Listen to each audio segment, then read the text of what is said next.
Hi అండి. Chicken pulao rice అయితే చేస్తున్నా. 4 గ్లాసులు బాస్మతి రైస్ తీసుకున్నాను.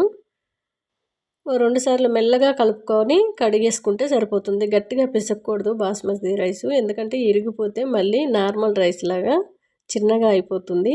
2 సార్లు కడిగేసుకొని ఒక 5 గ్లాసుల వరకు వాటర్ పోసుకుంటున్నాను. అంటే ఒక గ్లాస్ బియ్యానికి గ్లాసున్నర వాటర్ పోయాలి. నేను 5 గ్లాసులు ఎందుకు పోసానంటే 6 గ్లాసులు అవుతాయి.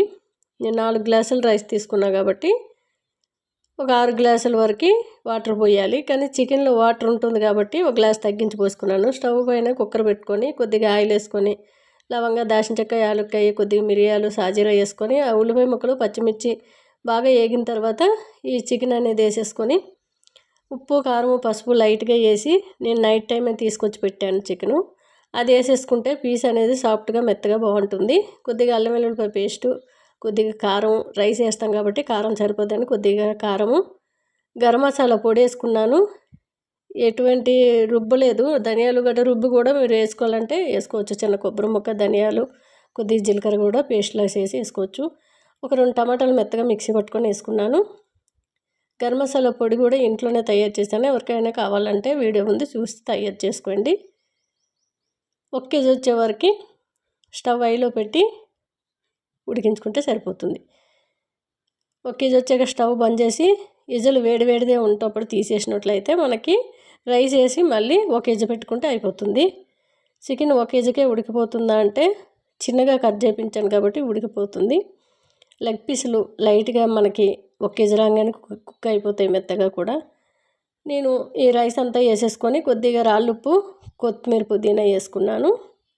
నిమ్మరసం వేయడం మర్చిపోయాను. మీకు కావాలంటే వేసుకోండి ఉడికేటప్పుడే. ఇప్పుడు కిందకి దించిన తర్వాత మనకి 1 కేజీ వచ్చాక హైలో పెట్టి 1 కేజీ వచ్చాక స్టవ్ బంద్ చేసుకోవాలి. కుక్కర్లో గాలంతా వెళ్ళిన తర్వాత ఓపెన్ చేసి చూడండి.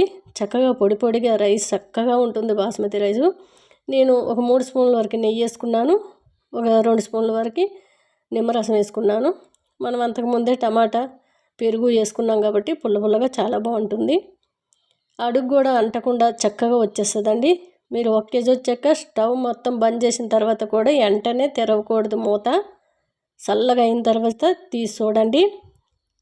గలగలలాడుతూ పొడి పొడిగా అన్నం చాలా టేస్ట్గా సాఫ్ట్గా మెత్తగా సూపర్గా ఉంటుందండి.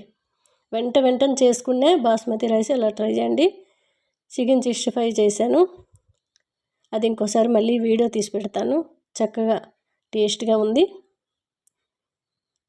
చూసారు కదా ఎంత పొడి పొడిగా ఉందో. టేస్ట్ అయితే వేరే లెవెల్ అంటే అదిరిపోయింది.